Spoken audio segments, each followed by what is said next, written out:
Welcome to Washington Today on C-SPAN Radio for Wednesday, January 28, 2026. The Federal Reserve leaves interest rates unchanged, ending a streak of 3 consecutive quarter percentage point cuts. Senate Democrats present their demands for reforms to Immigration and Customs Enforcement ICE to get their votes to pass a Homeland Security Department spending bill and avoid a partial government shutdown at the end of the week. Those demands include ending roving patrols, tightening the rules for warrants, barring federal officers from wearing masks, and establishing a universal code of conduct for those officers. Secretary of State Marco Rubio tells the Senate Foreign Relations Committee there has been good and decent progress in Venezuela since the U.S. military removed President Nicolas Maduro. Veterans Affairs Secretary Doug Collins testifies before the Senate Veterans Affairs Committee on improving the VA healthcare system. Musician and entertainer Kid Rock testifies before a Senate Commerce Subcommittee about what he sees as unfair business practices in the selling and reselling of tickets to concerts and sporting events. And today is the 40th anniversary of the Space Shuttle Challenger disaster. Fox Business reporting the Federal Reserve on Wednesday announced it will leave interest rates unchanged, breaking a streak of 3 straight rate cuts amid uncertainty over the labor market and inflation. Fed policymakers voted to leave the benchmark federal funds rate unchanged at its current range of 3.5% to 3.75%. Economic data showing a slowdown in the labor market, along with inflation continuing to run hotter than the Fed's 2% target, prompted policymakers to put rate cuts on pause after they were deeply divided over the decision to cut in December. That was reporting from Fox Business. The Federal Reserve Chair Jerome Powell made the announcement at today's news conference. My colleagues and I remain squarely focused on achieving our dual mandate goals of maximum employment and stable prices for the benefit of the American people. The U.S. economy expanded at a solid pace last year and is coming into 2026 on a firm footing. While job gains have remained low, the unemployment rate has shown some signs of stabilization, and inflation remains somewhat elevated. In support of our goals, today the Federal Open Market Committee decided to leave our policy rate unchanged. Having lowered our policy rate by 75 basis points over the course of our previous 3 meetings, we see the current stance of monetary policy as appropriate to promote progress toward both our maximum employment and 2% inflation goals. Federal Reserve Chair Jerome Powell at today's news conference at the Federal Reserve Building in Washington, D.C. The news conference comes a week after he attended a Supreme Court oral argument in a case about whether the president can fire a Federal Reserve governor and under what circumstances. The case involved Governor Lisa Cook, accused of lying on a mortgage application, and comes 2 weeks after he released a video accusing the White House of pursuing a criminal investigation of the Fed's building renovation because the Fed is not setting interest rates according to President Trump's wishes, and a few months before he is expected to be replaced as Fed chair with a new nominee from President Trump. Fed Chair Powell was asked today what advice he would give to the person who will replace him. Matt Egan with CNN. Chair Powell, after today, you have 2 meetings left as Fed chair. You've obviously experienced a lot during your time as Fed chair, served under multiple presidents. I'm wondering what advice you have for whoever your successor might be. Honestly, I'd say a couple of things. One is stay out of elected politics. Don't get pulled into elected politics. Don't do it. And that's another thing. Well, another is that, our window into democratic accountability is Congress. And it's not a passive burden for us to go to Congress and talk to people. It's an affirmative, regular obligation. If you want democratic legitimacy, you earn it by your interactions with our elected overseers. And so it's something you need to work hard at, and I have worked hard at it. So, and the last thing is, it's easy to criticize government institutions so many ways. I will tell whoever it is, you're about to meet the most qualified group of people you not only have ever worked with, you will ever work with. And when you meet Fed staff, and not everybody's perfect, but there isn't a better cadre of professionals more dedicated to the public well-being than work at the Fed. Federal Reserve Chair Jerome Powell at today's news conference in Washington.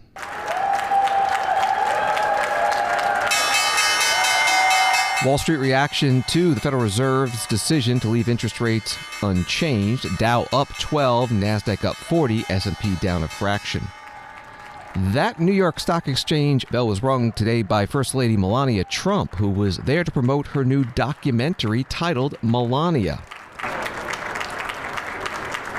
USA Today reporting. Ahead of the opening bell, the First Lady, clad in a long black overcoat and leather corset, likened the storytelling in her film as a driver of culture. People long to be moved.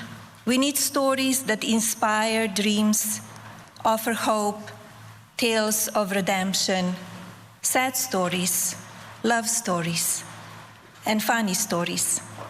We want to feel human. My new film, Melania, provides a window into an important period for America, the 47th presidential inauguration. For the first time in history, people will witness the 20 days leading up to the inauguration through the eyes of an incoming First Lady. Visual storytelling and beautiful music create memories for a lifetime. What do you remember when you hear Rolling Stones, Michael Jackson? Films bring families and friends together, sitting side by side, sharing a collective moment. In doing so, they will not simply watch my film. They will participate in a great American tradition and become part of our nation's history. First Lady Melania Trump at the New York Stock Exchange, ahead of ringing the opening bell to start the day's trading, talking about her documentary Melania, which will be in select movie theaters starting Friday. CNBC writing that J.P. Morgan Chase and Bank of America said Wednesday in separate releases that the firms will match the U.S. government's one-time $1,000 contribution to children's retirement savings accounts for eligible employees, the latest corporations to announce such a measure. The so-called Trump accounts are part of a pilot program that deposits $1,000 from the U.S. Treasury into tax-advantaged accounts for eligible children born in the U.S. between January 1st, 2025 and December 31st, 2028. That was from the article at CNBC. President Trump spoke about these accounts at a Treasury Department Trump Account Summit in Washington. Perhaps no provision of the great big beautiful bill will prove more consequential than Trump accounts. Under this program, the U.S. government will automatically create a tax-free investment account for every newborn American child, something that nobody really would have even thought of. There were some brilliant people that thought of it for a long time. They're here with us today. We're going to introduce a couple of them. But nobody really, I mean, I've had friends at the top people in business. They came up to me, whose idea was this? This is great. They said, I never thought of that. We'll fund those personal accounts with a seed contribution of $1,000, which will compound and grow over the course of their lives and could grow into very, very substantial numbers. Parents, employers, churches, states, and loved ones will also be able to add up to $5,000 in additional money for those accounts. And with every modest contribution, Trump accounts should reach at least $50,000 in value by the time the child turns 18, and could be very substantially more than that. With slightly greater contributions, the typical account will grow to $100,000, $200,000, and can even grow up to past $300,000 per child. And we think the most likely cases in the $200,000, $300,000 range. The size and scale of this wealth will dwarf all government programs ever created to benefit America's youth. There's never been anything like this. That's why everybody's talking about it. Even really people that truly hate me are making this investment. One person hates my guts. He put $1 billion into it. I said, you must like this program a lot because you can't stand me. I said, I do, but I do like you more than you think. President Donald Trump at a Trump Account Summit hosted by the Treasury Department held at the Mellon Auditorium in Washington, D.C. today. And to sign up for a Trump account for a child, a parent can go to trumpaccounts.gov or file with their tax returns. Tax season opened on Monday, by the way. Form 4547, and yes, it's named after President Trump's 2 terms in office. The mayor of Chicago, Brandon Johnson, a Democrat, spoke about the economy and affordability today at the National Press Club as Mark Sheff, the press club board chair and roll call journalist, mentioned that C-SPAN has been a way in the past for politicians to communicate directly with President Trump. A couple of weeks ago, we had an event here at the club with Senator Elizabeth Warren. Yeah. Turned out that President Trump was watching on C-SPAN apparently, and then gave her a call afterwards. Are you saying I should expect a call? Well, hold on. If the president is watching now, I have a question for you. If you had 5 minutes alone with President Trump on behalf of America's big city mayors, what's the one deal you'd try to cut? And what's the one red line you'd set? Another question from AP. Yeah. Well, look, whatever we do in this moment, it has to be for working people. And, you know, when I think about how families are struggling to afford anything and everything, whether it's access to health care, college, you know, having to deal with increasing property taxes, I believe that in order to have safe communities, the one thing that I would talk about right away is challenging him to convince his friends who he just gave a tax break to for them to pay their fair share in taxes. It's going to take sizable investment at the federal level to repair the infrastructure of this country, to ensure that people can have access to a doctor and to have preventative care, that we can have, you know, schools that work for everyone, transportation that is affordable and accessible and safe. The way we do that is by investing in communities. So that's the first conversation. As far as the red line is concerned, you know, look, we have to put an end to this visceral animus towards working people. And he has especially targeted the most vulnerable in our society, that someone with that level of power should use it to benefit the least of these. And anything that he would attempt or continues to attempt to do that will hurt the least of these, particularly as a man of faith, because the scriptures that my father raised me on, when you do to the least of these, you do unto him. And so I'm going to draw a red line in the sand. Can you draw a red line in the sand? Just a line in the sand. I don't care what color it is. We draw a line in the sand that harming working people in this moment and challenging his friends to pay their fair share in taxes. Chicago Mayor Brandon Johnson, a Democrat at the National Press Club in Washington, D.C. This is Washington Today. Story from The Hill. The Senate Majority Leader John Thune, Republican from South Dakota, told reporters Wednesday that negotiations between the White House and Senate Democrats will determine whether there's a government shutdown this weekend. The GOP leader has already said he doesn't want to split up a 6-bill funding package that needs to pass by the end of Friday to avoid a partial shutdown that would impact the Departments of Defense, Labor, Health and Human Services, Education, Transportation, Homeland Security, and others. Democrats have demanded the bill funding the Department of Homeland Security be broken off from the rest of the measures, saying they will not vote for DHS funding in its current form in the aftermath of the fatal shooting of Alex Preddy by a Border Patrol agent in Minneapolis. That was from The Hill. Coming up, we will speak with a reporter that wrote that article, Alexander Bolton. But first, here are the Senate leaders on the government funding situation, starting with the Majority Leader, John Thune, speaking to reporters. The Democrats have raised an objection with the DHS funding bill.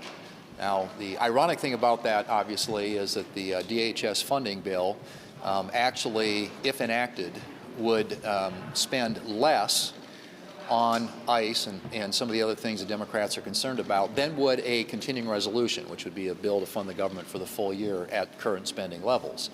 So it spends less on ICE. It also has important reforms that Democrats have requested, including body cameras, about $20 million in there for that, a couple $1 million in there for de-escalation training, things the Democrats have said that they wanted. And of course, the DHS bill not only funds ICE and Border Patrol, but it also funds FEMA and TSA and the Coast Guard and CISA, which deals with cybersecurity for the country. So a lot of pretty important stuff. So those are all things that are included in the DHS funding bill as negotiated by Democrats and Republicans, both House and Senate, and voted and passed by the House last week with 341 votes in the House. Almost 80% of the House of Representatives voted for the package that we have available to vote on here in the Senate this week. That being said, the Democrats have objected, and so we're anxious to hear what their demands are, what their requests are, what their asks are. I think the administration is willing to sit down with them and have a discussion, perhaps a negotiation about how do we move forward. But the one thing I do know, and that is that a government shutdown is not in anybody's interest. And whether it's a partial one or a 6-bill one or a 1-bill one, but even shutting down DHS, as I said before, while it doesn't really affect ICE because that got funded last year in the One Big Beautiful Bill, it would affect funding for some really important agencies of government that the American people rely on, like FEMA, particularly at a time when we've got a lot of weather-related disasters making their way across the country. So I hope we can get this thing back on track. We need to fund the government. We have a bill sitting in the Senate today that does that, that if we pick it up and pass it, can be put on the President's desk, and all 12 appropriation bills will have been done this year. So that's the question before the House, and I assume that you will hear when the Democrats come out here momentarily what their requests are, what their asks are, because we've been trying to get that now for several days. What is it that you want? And hopefully they'll be able to articulate that so that they and the White House can sit down and figure out what the path forward here looks like. Senate Majority Leader John Thune, Republican from South Dakota, speaking to reporters in the U.S. Capitol building. The Senate Minority Leader Chuck Schumer, Democrat from New York, did come out to speak with reporters after and discuss what Democrats want in exchange for the support for the Homeland Security funding bill. After talking with my caucus, Senate Democrats are united on a set of common sense and necessary policy goals that we need to rein in ICE and end the violence. Our caucus is unified over three main legislative objectives. First, we want to end roving patrols. We need to tighten the rules governing the use of warrants and require ICE's coordination with state and local law enforcement. Second, we want to enforce accountability. There needs to be a uniform code of conduct and accountability. Federal agents should be held to the same use of force policies that apply to state and local law enforcement and be held accountable when they violate these rules, including we need independent investigations to help enforce accountability. Third, we want masks off, body cameras on. Federal agents must be prohibited from wearing masks. They must be required to use body cameras, and they also always have to carry proper identification. No more anonymous agents, no more secret operatives. These are common sense reforms, ones that Americans know and expect from law enforcement. If Republicans refuse to support them, they are choosing chaos over order, plain and simple. They are choosing to protect ICE from accountability over American lives. Let me be clear. Democrats stand ready today to pass the 5 bipartisan bills in the Senate. But the DHS bill needs serious work, and Republicans and Democrats alike owe it to the American people to get it right. It's now on Leader Thune to separate out the DHS bill, just as Speaker Johnson did in the House, and start working with Democrats to rein in ICE, imposing oversight, accountability, and empowering local law enforcement in our communities. Our communities deserve it. The American people deserve it.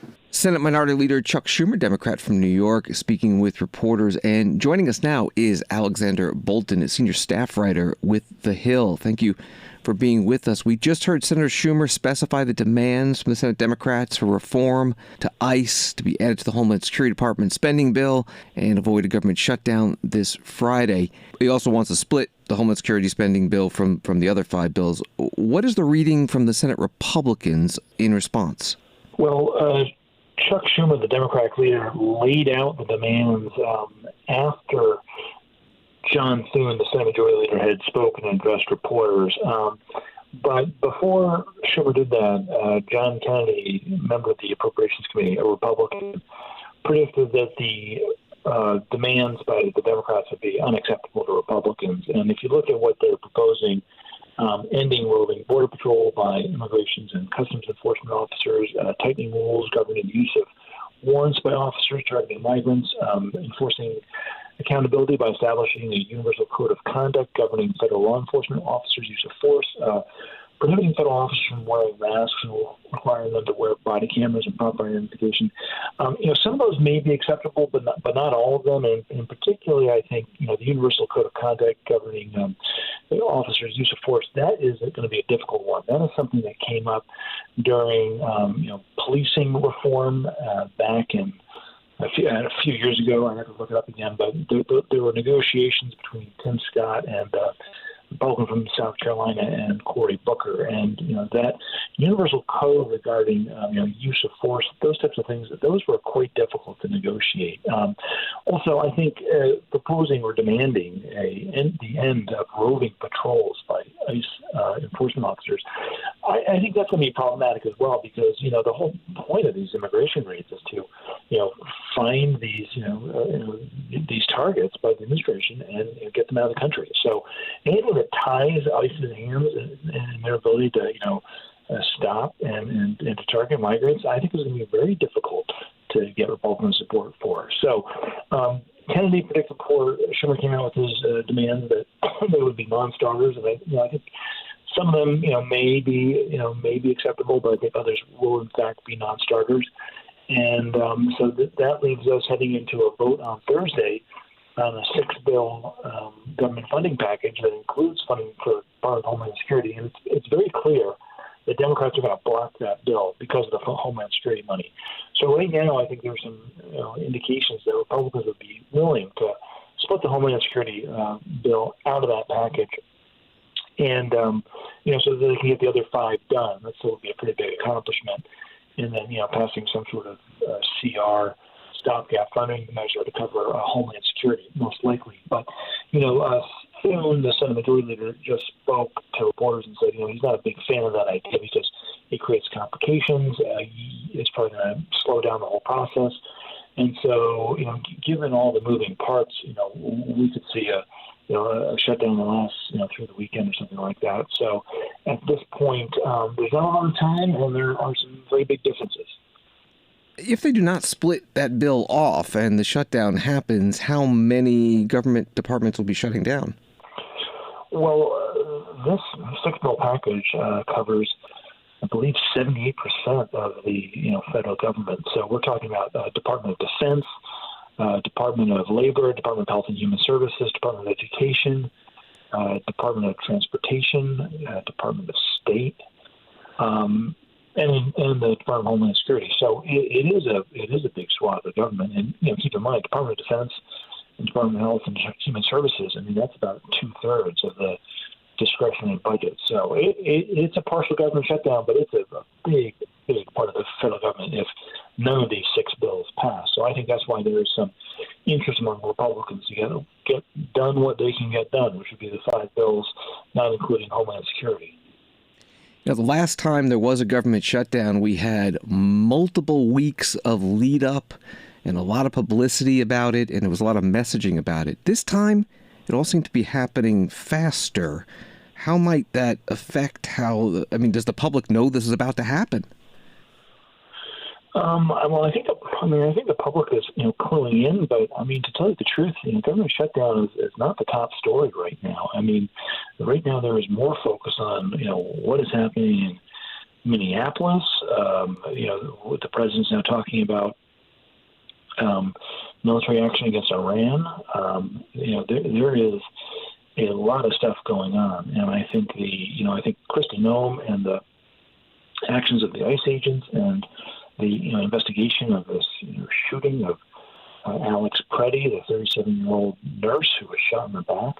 I mean, that is really, I think, the people's focus right now. And, I think that's why Republicans are kind of willing to split this Homeland Security bill off, because they realize that, what is happening in Minneapolis is becoming a major focus of the nation, really. And, what people are seeing on these videos does not particularly look good for the administration. So I think it becomes a little bit tough for them to try to ram this Homeland Security bill through. So I think that's why they may be open to, leaving it aside.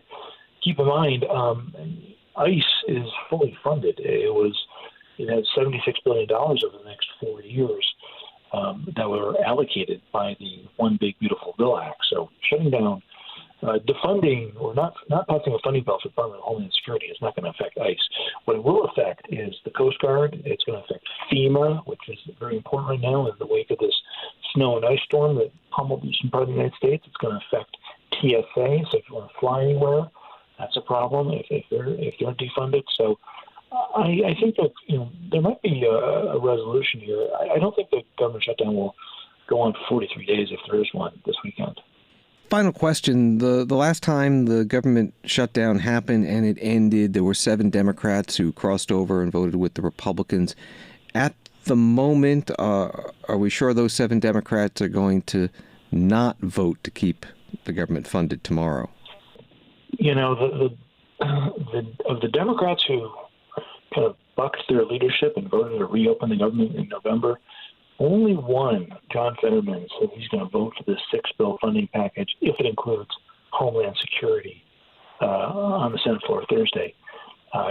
Catherine Cortez Masto, Jean Shaheen, Angus King, who's an independent who caucuses with the Democrats, they've all said they're going to oppose this bill if it includes Homeland Security funding. So this is, I think, what Chuck Schumer just said is, and also his deputy Brian Schatz just said, that the Democratic caucus is very unified on this. Alexander Bolton's senior staff writer with The Hill. Find his articles at thehill.com and on X at Alexander Bolton. Thank you very much. Thanks for having me. This is Washington Today. NBC News reporting the 2 Border Patrol agents who fired their guns during Alex Preddy's fatal shooting in Minnesota have been placed on administrative leave, according to Department of Homeland Security spokesperson Tricia McLaughlin. Preliminary DHS report sent to Congress detailing Preddy's killing on Saturday said 2 officers fired their weapons during the struggle, but did not confirm claims from federal officials that he was brandishing a gun. Also from NBC News, a growing number of Republican senators are calling for an investigation into the killing of Alex Preddy in Minneapolis, as many Trump administration officials defend federal officers' actions. Senators Bill Cassidy of Louisiana, Susan Collins of Maine, Mike Crapo of Idaho, John Curtis of Utah, Jerry Moran of Kansas, Lisa Murkowski of Alaska, and Tom Tillis of North Carolina have all said there needs to be a thorough probe into Saturday's fatal shooting of Preddy, a U.S. citizen, by Border Patrol. That was from NBC News. Senator Rand Paul, Republican of Kentucky, chair of the Homeland Security and Governmental Affairs Committee, told reporters today that he has called the leaders of Immigration and Customs Enforcement, Customs and Border Protection, and U.S. Citizenship and Immigration Services, all part of the Homeland Security Department, to testify on February 12th. Can we get your reaction to the Alex Preddy incident? Can we get your reaction to the Alex Preddy incident over the weekend? Yeah. We're going to have hearings on this. We've invited 3 of the prominent leaders from the Department of Human Services on immigration and immigration control, and we're going to discuss the question of whether or not filming someone, as I see is going on right now, whether that could be considered to be assault, whether retreating from ICE agents is considered to be assault, and whether or not filming and then retreating is an indication that you're a potential assassin. If our government's going to say things like that, people out there in the public need to know.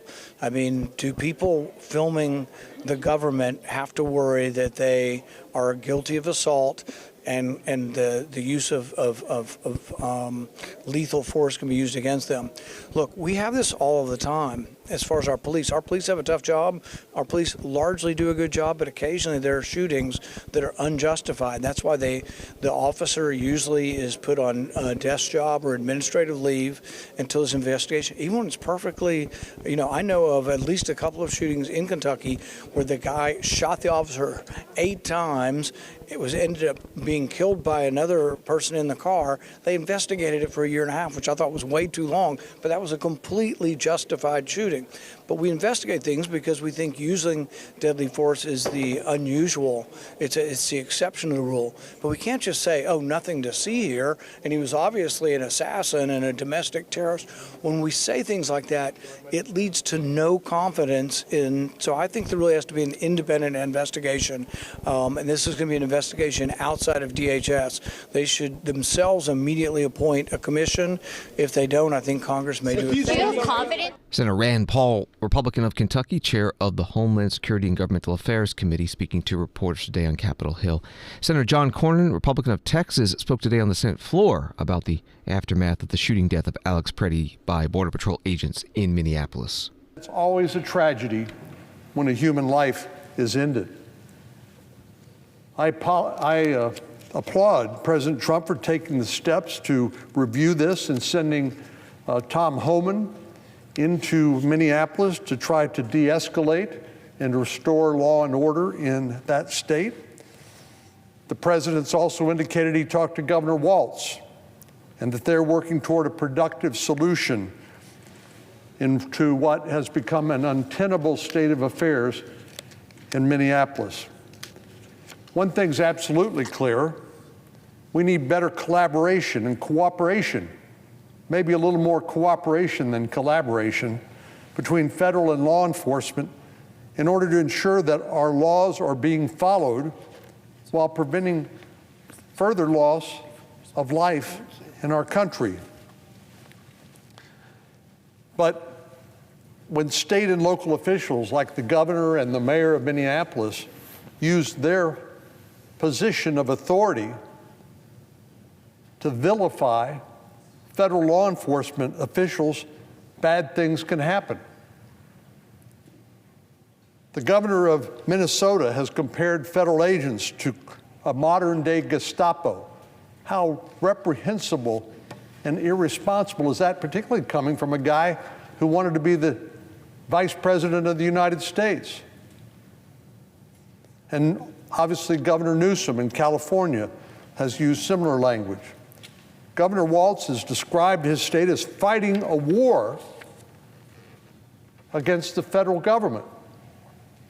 And he called the Trump administration's enforcement operations dangerous and sensationalized. I'll tell you what makes situations like that that happened in Minneapolis 2 times now, where American citizens have lost their lives. What makes that more likely to happen is when governors and mayors, people who were supposedly in positions of responsibility, actually encourage people to interfere with law enforcement operations. And we know that now, on at least 2 occasions, they can end with tragic results. Senator John Cornyn, Republican of Texas, today on the Senate floor. Governor Janet Mills, Democrat of Maine, writes News Center Maine, met Wednesday with mayors from several Maine cities to discuss the impact of recent immigration and customs enforcement operations in the state. Mills repeatedly called on the president to withdraw ICE agents from Maine, accusing the agency of using personnel she has described as untrained and reckless. The governor has said the operations are stoking fear in communities and have led to the arrest of people who are legally present in the country, including law enforcement officials. Reporting from News Center Maine, Governor Mills spoke about the federal immigration operations in her state in her State of the State address in Portland Tuesday night. Every part of Maine dares us ever to climb, to be discontent with the flat spaces and plains and seek higher ground at every turn, and to be tireless in the defense of our people, our state, our nation. It is an instinct, an attribute, and mark of our character. a reflection of our natural strength that is as enduring and deep as the granite bedrock of Mount Katahdin. It is what compels us to stand fast against injustice, to rise against tyranny, to defend those who cannot defend themselves. It is an instinct that is as important as ever in this very moment. As people in this state are speaking with moral clarity to protect their neighbors and their communities against federal agents who seek to intimidate and silence us. Today, I say to the people of Maine, we will not be intimidated. We will not be silenced. And to anyone outside these halls, including any federal officials, I say, if you seek to harm Maine people, you will have to go through me first.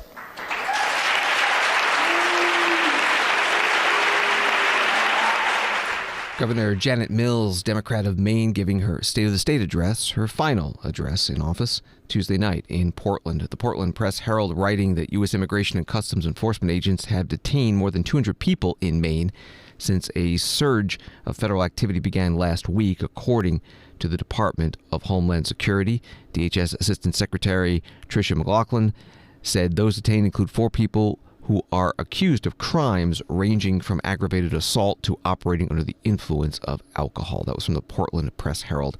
And another NBC News article, the No Kings nationwide demonstration that has come to symbolize the resistance to the Trump administration is returning March 28th, this time with a flagship event in the Twin Cities. Organizers with Indivisible, the grassroots group behind No Kings, said it was only suitable to stage a marquee march in Minnesota in the wake of the killing of Alex Preddy by immigration agents Saturday and the shooting death of Renee Good weeks earlier. The demonstrations are again expected across the country. That from NBC News. Washington Today continues in a moment. In a divided media world, one place brings Americans together. According to a new Magid research report, nearly 90 million Americans turn to C-SPAN, and they're almost perfectly balanced. 28% conservative, 27% liberal or progressive, 41% moderate. Republicans watching Democrats, Democrats watching Republicans, moderates watching all sides. Because C-SPAN viewers want the facts, straight from the source. No commentary, no agenda, just democracy, unfiltered, every day on the C-SPAN networks. Welcome back to Washington Today, available as a podcast on the free C-SPAN Now mobile app and wherever you find your podcasts. Story from Reuters. Secretary of State Marco Rubio told the U.S. Senate on Wednesday that Venezuela's new leaders were moving toward closer ties with the United States, leaving no immediate need for further U.S. military action, as he publicly faced lawmakers' questions for the first time since the raid to seize President Nicolas Maduro this month. President Donald Trump has ordered his administration to work with Delcy Rodriguez, a Maduro ally who was sworn in as interim president after his arrest, but previously warned of further military action if her government does not comply with U.S. demands. That was the article from Reuters. Secretary Rubio testified before the Senate Foreign Relations Committee. Here's an exchange with Senator Tammy Duckworth, a Democrat from Illinois. The president already said that he was ready to put American troops in Venezuela again. So we're at war right now. So if things don't go well with the Chavistas you've empowered, when did the president say he was going to put troops in Venezuela? A military option, putting you. What is your criteria for returning to a military option and putting boots on? Well, I don't recall the president saying he was going to put troops in Venezuela. Where did he say that? I'm asking you, what are your? But that's what you said. I didn't remember the president has already said that he was ready to put American troops in Venezuela. No, I think the president has said that he retains the right as commander-in-chief to protect the United States against any imminent threats. Maybe that involves troops, maybe that involves air power. We hope, but we don't anticipate that being the case in Venezuela. I worry that you are playing fast and loose with our nation's Well, I just gave you testimony here. I just want to conclude by saying. Yeah, but I just gave you testimony of how well things are moving forward, not as fast as everybody would like. Yeah, but you also said that in 6 or 9 months, if things don't go well, you're going to have to do something else. And the president's already said that he's not ruled out the military option.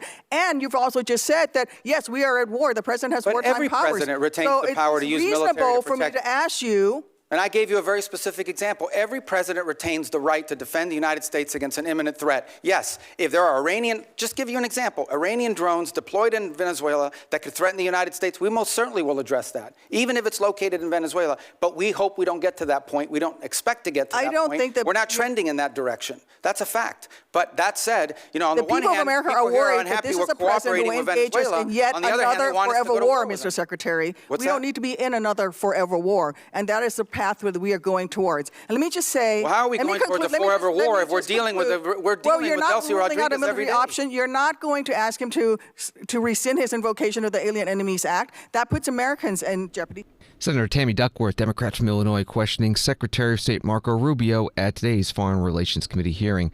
Both the Senate and House in the past few weeks defeated war powers resolutions that prohibit future military action in Venezuela without congressional approval. Senator Dave McCormick, Republican from Pennsylvania, also asked Secretary Rubio about post-Maduro Venezuela.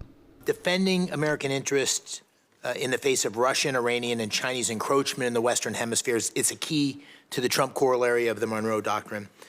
But Venezuela's new interim leader, in her public commentary at least, defends their ties to Russia, Iran, and the PRC, and had said this week had enough of U.S. interference. So beyond the oil leverage, which you talked about in your testimony, what steps is the administration taking to demand from the interim government to put incentives in place to ensure that they prevent malign actors, foreign terror organizations, and so forth from continuing to have influence and safe haven in Venezuela? Yeah, it's two. I mean, yes, there's leverage, and I wouldn't just say oil. I think anything that's sanctioned in Venezuela, will, in order for them to normalize it, will require cooperation with the United States. But it's not just leverage, it's also their national interest. It's an alignment of their interest. The truth of the matter is that the United States will be a far better partner for a future Venezuelan government that's free and democratic, and even for the current authorities, than some of the partners they've signed up with now. Frankly, we think it's not in Venezuela's interest to have an Iranian presence or the sale of Iranian weaponry or anything like that into their country. So I think there's alignment there. We think and can argue that some of these criminal elements, which they've allowed to act with impunity in parts of their country, is a deal with the devil. In the short term, it provided revenues to some corrupt regime officials, but in the long term has created real destabilization, not for just them, by the way, but also for Colombia. Just understand something. The FARC dissidents and the ELN operate with impunity from Venezuelan territory. They control Venezuelan territory. Yeah. And some of that was through deals with individuals aligned with the regime because they made money off of that. But we don't think that's in the long-term interest. Do they agree? And what's been expressed to us by leaders of the interim authorities is that they agree. And now we're going to test it. Despite the public commentary, there's a recognition, you think, and progress. Look, we all have politics. Yeah. Even in places like that. Suffice it to say what I've said from the very beginning, and that is we are going to judge based on actions, not words. And that's going both ways. You can tell us you're going to do all these great things. If you don't do them, you didn't do them. Or you can say, I'm not going to do these great things, but if you do them, you did them.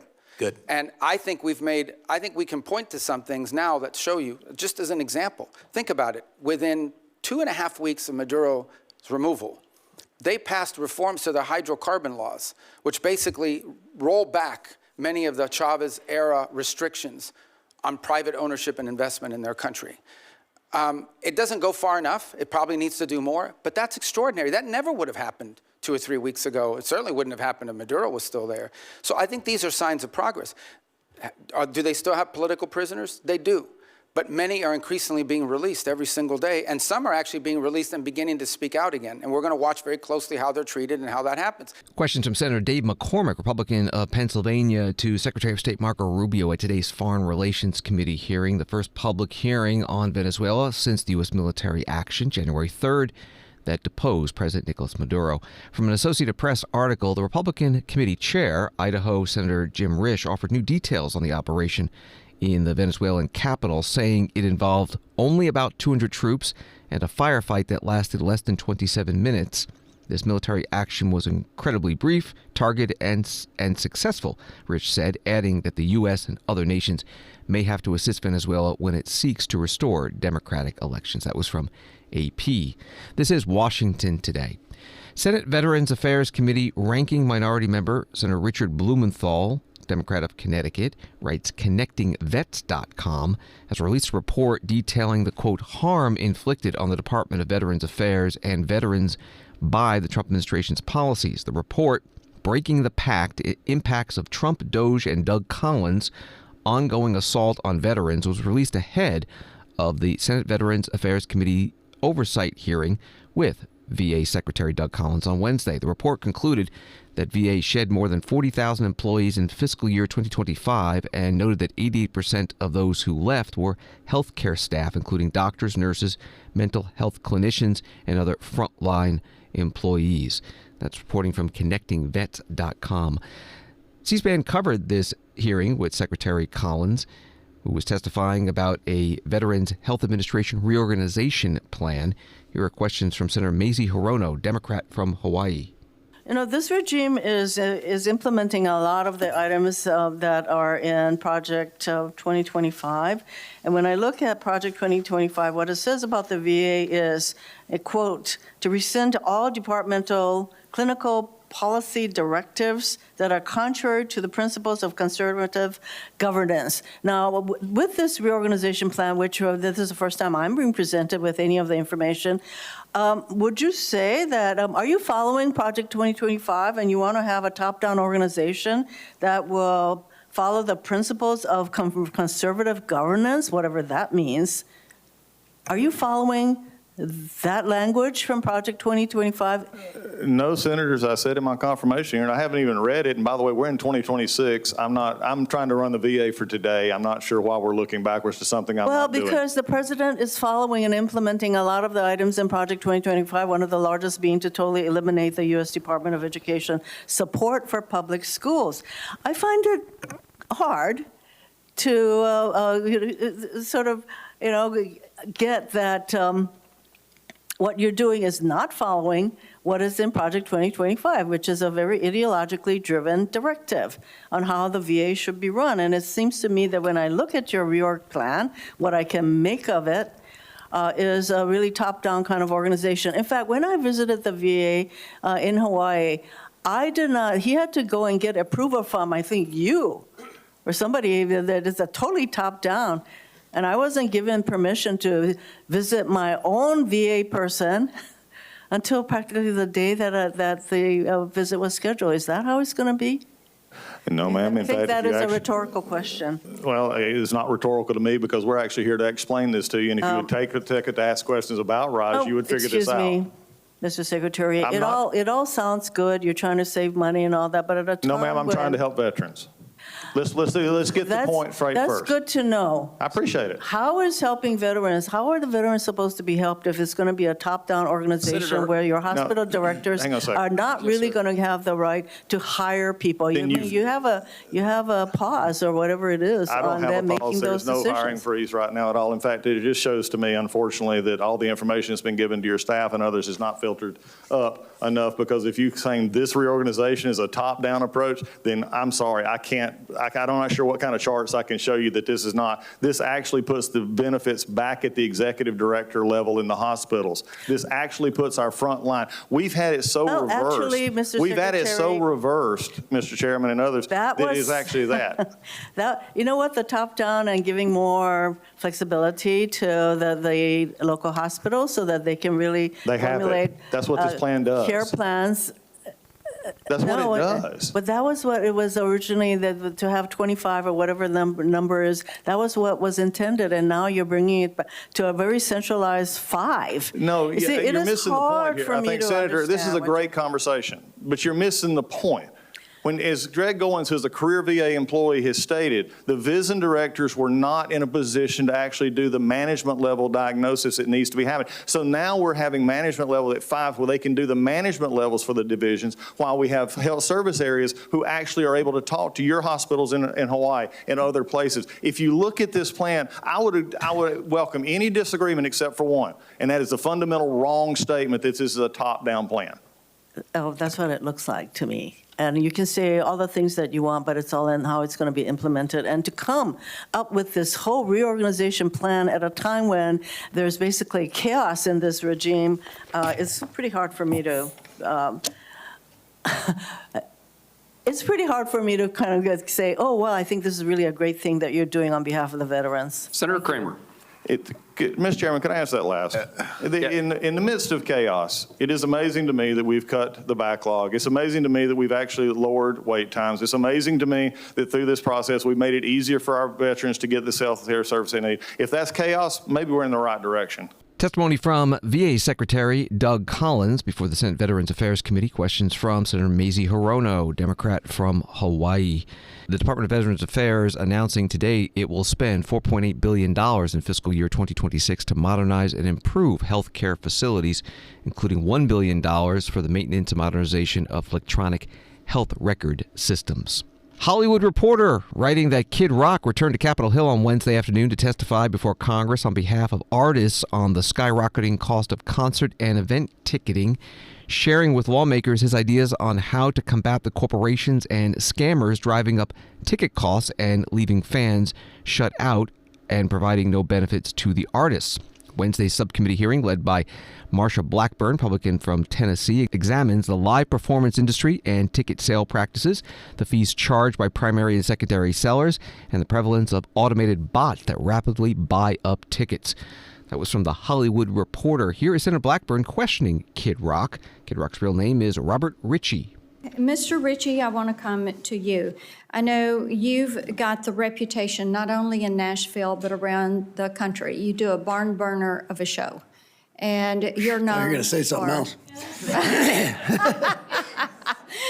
Not quite, but you take care of your fans. You are known for taking care of your fans. So how has this price gouging in the marketplace affected your fan base? What do they tell you?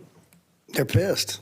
It prices them out of the market, many of them, especially, the working class folks. And like I've explained before, people don't realize why this is so different than another business where maybe if a grocery store is gouging on the price of something, you might be able to go to another store close by if you have those means to get that a little better price. When you're talking about your favorite artist, I'm looking back when I was a child and some of my favorite artists, I would have done anything to get into those shows. And so some of these people, they're maxing out their credit cards and they're in debt. They're missing a house payment, things like this. So the way it affects them is terrible. You see it all the time. Go on to any artist message board who's popular and tickets come, and it's a conundrum to get them. And just look at those messages.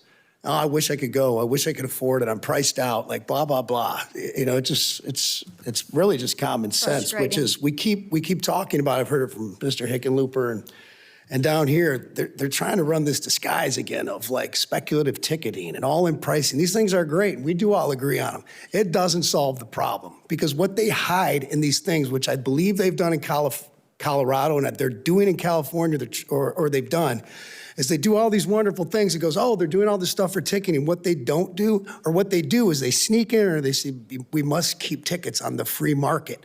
And all that does is give the scalpers, the bad actors, the bots, a license to ill. That's it. So they keep running this game. Don't be fooled. Like the only way I've seen it that we can fix this is, and Live Nation, us and Ticketmaster agree on this, oddly enough, that there needs to be a price cap. They've tried this in Europe. Just look at it. It works there. Do I want to be a follower of Europe? Not really. But you know what I mean? They did something that's kind of working. We ought to take a hard look at that. My time's expired. Musician and entertainer Kid Rock testifying before a Senate Commerce Subcommittee chaired by Senator Marsha Blackburn, Republican from Tennessee, who asked those questions. The title of the hearing, Fees Rolled On All Summer Long, examining the live entertainment industry. It's named for Kid Rock's hit, All Summer Long. Other witnesses were executives from the Ticket Policy Forum Coalition, Z2 Entertainment, and Live Nation, the parent company of Ticketmaster. Here is Senator Eric Schmidt, Republican of Missouri, questioning Live Nation Entertainment Executive Vice President Dan Wall. In a lot of these sporting events, the dynamic pricing and inventory holdbacks are now kind of routine, with only a fraction of the seats, I'd say, often actually released to the general public. Given this kind of structure that exists, what is Ticketmaster's policy on disclosing to fans how many seats are truly available for the event at the moment of sale, and do you support greater transparency standards on that point? Thank you, Senator. We definitely support greater transparency I do have to say that there's a wrinkle in this, in that certain kinds of information are primarily useful to ticket brokers that are trying to size the market for what they can, how much they can charge, and we draw some lines there. I want to take this opportunity to say that we do not ever hold back. Ticketmaster wouldn't have the authority to do this anyway, but we do not hold back tickets from the primary ticketing market. We don't secretly send them over to brokers or anything like that. And that is one of the fundamental ramifications of the fact that a concert promoter with a CEO like Michael Rapino owns Ticketmaster. That puts us on this side of the aisle instead of this side of the aisle, because we're going to make the decisions that are good for Mr. Ritchie and other artists. How does, and I'll stay with you just for just a sec, Ticketmaster recently announced several policy changes, including limiting entities to a single verified account, you mentioned that, and removing broker management tools. How would this legislation, the Ticket Act's requirement for full transparency, complement that or help that as far as the internal changes that you're already making in that regard? Or does it? I don't see a particular connection to it, but we're going to vote yes on transparency pretty generally, just because we agree that that's an important part of the market, and a lot of these issues, particularly in the resale markets, there's so much opaqueness, there's so much misdirection that as a society, we've got to do something about that. Live Nation Entertainment Executive Vice President Dan Wall questioned by Senator Eric Schmitt, Republican of Missouri, at today's Senate Commerce Subcommittee hearing about concert and sporting event ticket prices, fees, and policies. Senator Shelley Moore Capito, Republican of West Virginia, writing on X, 40 years ago today, we lost the Space Shuttle Challenger and its 7-member crew. Their legacy of inspiration and discovery live on today at places like the Challenger Learning Center at Wheeling University, where students can build on the mission the Challenger crew began on January 28, 1986. That was from Senator Shelley Moore Capito. The explosion of the Challenger killed all 7 shuttle crew members, including the first civilian astronaut, teacher Krista McAuliffe. President Ronald Reagan spoke to the nation from the White House Oval Office that night. We'll continue our quest in space. There will be more shuttle flights and more shuttle crews, and yes, more volunteers, more civilians, more teachers in space. Nothing ends here. Our hopes and our journeys continue. I want to add that I wish I could talk to every man and woman who works for NASA or who worked on this mission and tell them your dedication and professionalism have moved and impressed us for decades, and we know of your anguish. We share it. There's a coincidence today. On this day, 390 years ago, the great explorer Sir Francis Drake died aboard ship off the coast of Panama.